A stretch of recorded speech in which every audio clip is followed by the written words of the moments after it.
All right, all right, all right. Welcome back, you inglorious bastards and magnificent bitches. It has begun! It is I, Doc Camo, and we're back for my thought of the day, and it is not looking good for the left. Republicans are making moves ahead of the midterms.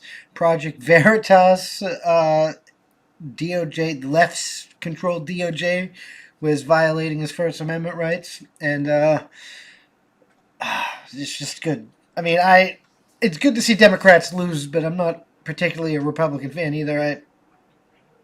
I'm a middle of the road type guy, but it is what it is. I have more in common with conservatives than I do liberals, but no, I don't know, it is what it is. But the first thing we're going to get into is Project Veritas. Fed secretly accessed its emails, right? So this is Politico, but you can get your news all the way. You can verify the story in a bunch of different places. But Project Veritas says Feds secretly accessed its emails. Lawyer for hidden camera sting producer says prosecutors misled court improperly belonged gag orders.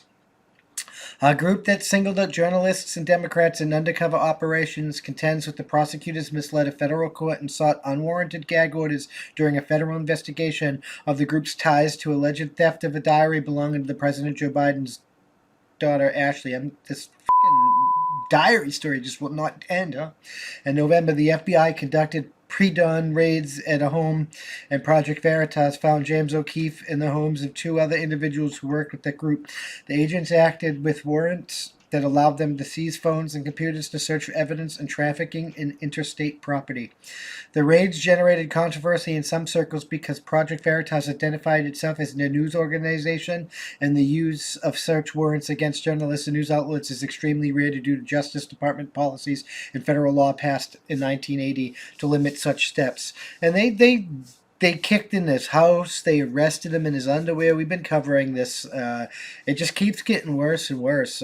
We covered what they're going on with Julian Assange, and they're trying to extradite him and throw him in jail for 175 years for getting leaked information and releasing it like journalists do. That is journalism, just because it tickled Uncle Sam the wrong way. I mean, I want Uncle Sam to do good. I want America to do good, but this is not our values.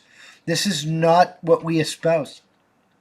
After the raids, the U.S. court judge Annalisa Torres agreed to a request by the group to put in place a special master to review the information on the seized devices to ensure that prosecutors did not get access to emails, text messages, and other recordings that might be subject to attorney-client privilege or other legal protections. However, in a letter Tuesday to a federal judge overseeing aspects of the probe, Project Veritas attorneys said they recently learned that for nearly a year before last November's raids, prosecutors used gag orders to keep quiet. Other steps taken in the diary probe, including grand jury subpoenas and court order seizures of all of the emails of O'Keefe and several colleagues kept in particular accounts over a 3-month span in 2020. Prosecutors obtained warrants to seize all emails from an account belonging to one unnamed person the group's lawyers called a Project Veritas journalist during a period spanning more than a year for 2020 to 2021, the letter says. This is just disgusting. In some or all of the cases, prosecutors obtained non-disclosure orders called gag orders, prohibiting disclosure of the fact of the searches to the users of the accounts. The letter to Torres complains that even as lawyers for Project Veritas and prosecutors were laying out their respective views about Special Master to address the information seized in November, FBI raids prosecutors had similar and perhaps identical information from the group from earlier warrants did not reveal the fact that and continued to renew the gag orders related to the searches.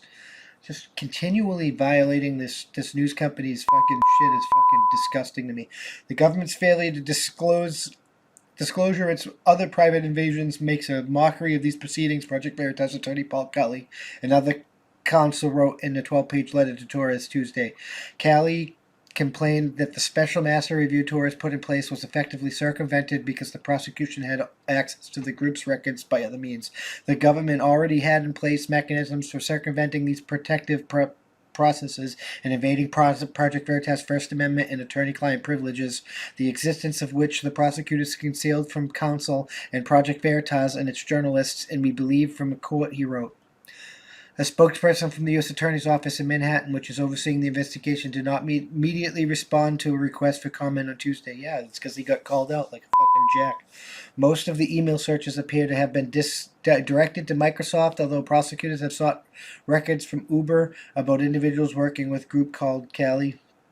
Cali specific objected to prosecutors renewing gag orders about the email searches after the group of the public were aware of the investigation and how the group obtained the alleged Ashley Babbitt diary in 2020.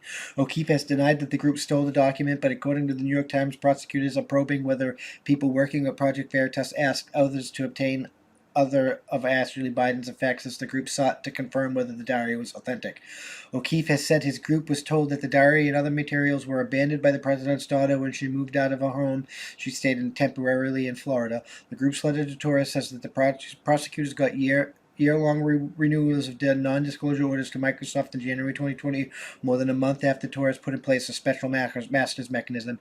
Cali said that secrecy violated the First Amendment and hamstrung Project Veritas' effort to protect its rights. That's true. Like, all of those, the government should get arrested for that. Everyone in conjunction with that, even if Project Veritas is in the wrong. You do not circumvent people's rights to get what you need done. You do not circumvent people's rights for convenience. That's fascist, authoritarian trash. And you deserve to be put in a gallows for that.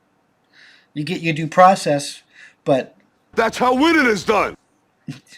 you did it. So you're going to get found guilty because there's evidence showing you're guilty. And I doubt you can fucking muster reasonable doubt, but no, we'll give you the chance to do that, and then it's off to the gallows because you're going to fail.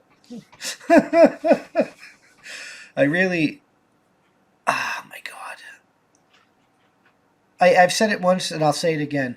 The United States government, the United States federal government, it may have been the pioneer of free thought, but it is the largest threat to freedom and human existence right now. I'm just fucking saying. Thank you for checking out this clip of my Thought of the Day podcast. You can catch this podcast every Tuesday through Friday at that'sonpoint.info by 5 p.m. Eastern Standard Time, because that's how winning is done. New clips go out daily, and we can't do this without you, so we appreciate your support. With that being said, consider joining for $5 a month, and you get early access to the uncensored version of this, early access to our weekly That's On Point podcast, and access to exclusive content only for members. All the money that we receive is going to go funnel back into this to hire more journalists and do more things for you guys, because that's how winning is done. It really is. We got a merch store and stuff. You can help there, and if you can't help via money, you can always just leave a comment, and share this out there, because that helps us more than you can immensely know. That's the best way to help. Just leave a comment, and share. And if you're listening to us, leave a review. Leave a good review. Help us boost us in the podcast ratings and get us up there, because that's how winning is done. We'll see you in the next one. Peace.